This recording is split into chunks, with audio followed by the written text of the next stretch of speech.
नमस्कार बंधुरा आज के आमी आपनादेर संगे शेयर करब इचड़ेर तरकारी एकदम निरामिष। और देखुन कि करे करछि निरामिष दिने आपनाराও ट्राई करते पारबेन।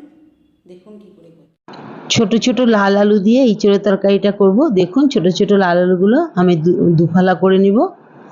एमनि करे सब आलूगुलोके दुफाला करे निब। एबार सब आलूगुलोके केटे निब, तारपर इचड़टाके काटबो। इचड़टाके केटे निচ্ছি। এই যে দেখুন কিভাবে কাটছি। এভাবে ইচড়টাকে কেটে নিব, ছোট ছোট করে পিস করে নিব। সব জলের মধ্যে ফেলে ইচড়টা কাটলে আঠাটা হাতে লাগে না। ইচড়টাকে জলে ফেলে নিলাম ছুলে পুরো। এবার আমি পিস পিস করে কেটে নিব। এই দেখুন এই সাইজের করে নিব। এবার গ্যাসটা জ্বালিয়ে আলুগুলোকে সেদ্ধ করে নিব অল্প। এই আলুগুলোকে ছোট লাল আলু সিদ্ধ করে নিলে ছিলকাটা ছাড়াতে সুবিধা হয়। আলুগুলো সেদ্ধ হয়ে গেছে আমার। এবার আমি আলুগুলো নামিয়ে নিলাম। নিয়ে এবার আমি এঁচড়টাকে সেদ্ধ করে নিব। হালকা এঁচড়টাকে সেদ্ধ করে নেব। দেখুন এঁচড় সেদ্ধ করলে একটু হলুদের গুঁড়ো দিয়ে দিলে এঁচড়টার কষটা থাকে না। এই যে দেখুন এইভাবে আমি আলুগুলো ছিলকাগুলো ছাড়িয়ে নেব। এই যে খুব তাড়াতাড়ি ছিলকাগুলো উঠে যায়। এঁচড়টা আমার সেদ্ধ হয়ে গেছে। এবারে আমি একটা কড়াই বসিয়ে দিলাম এঁচড়টা রান্না করার জন্য। সরষের তেল দিয়ে দিলাম এতটা পরিমাণে। এবার আমি আলুগুলোকে ভেজে নেব। দেখুন আলুগুলো ভেজে নিব।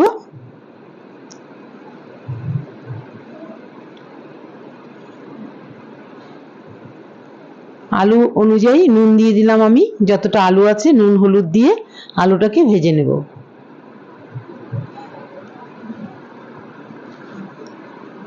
আলুটা আমার ভাজা হয়ে গেছে। এবারে আমি আলুগুলো নামিয়ে নেব। এই তেলের মধ্যে ইঁচড়টাকে হালকা ভেজে নেব। ওই ইঁচড় অনুযায়ী নুন দেব, হলুদ দেব, দিয়ে আমি ইঁচড়টাকে ভেজে তুলব।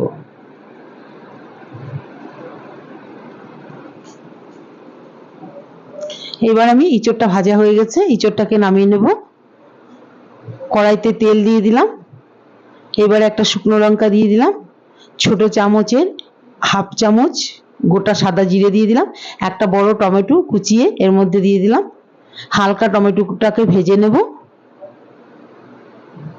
টমেটোটা আমার ভাজা হয়ে গেছে। এবার কাঁচা লঙ্কা, এখানে 6টা কাঁচা লঙ্কা ঝাল চিড়ে দিয়েছি। ছোট চামচের 1 চামচ জিরের গুঁড়ো, আধা চামচ হলুদ গুঁড়ো, 1 চামচ কাশ্মীরি লঙ্কার গুঁড়ো, আর স্বাদ অনুযায়ী নুন দিয়েছি। একটু জল দিয়ে মশলাটাকে সাঁতলে নেব। মশলাটা আমার সাঁতলানো হয়ে গেছে প্রায়। এবারে আমি এই ভাজা ইঁচড় আর আলুটা দিয়ে একটু নেড়ে চেড়ে এর মধ্যে সামান্য জল দিয়ে এটাকে আমি একটা গামলা দিয়ে ঢাকা দিয়ে রাখবো। চাপা ঢাকা দিব যেমনি হোক। 3 মিনিট পর এই যে দেখুন সাঁতলানো হয়ে গেছে, জলটা টেনে নিয়েছে, তেল ছেড়ে দিয়েছে। এবার আমি এর মধ্যে জল দিয়ে দেব।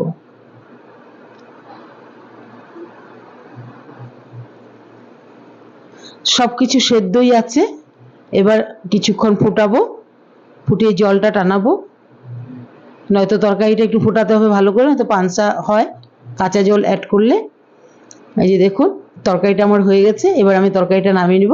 নিরামিষ দিনে একেবারেই নিরামিষ সবজি আপনারও বাড়িতে ট্রাই করতে পারেন নিরামিষ দিনে। খেতেও খুব ভালো। ইঁচড়ের গায়ের যে একটা সেন্ট থাকে সেই সেন্টটাও পাওয়া যায়। আপনারা অবশ্যই বাড়িতে ট্রাই করবেন। আর যদি ভালো লাগে তো আমার চ্যানেলটাকে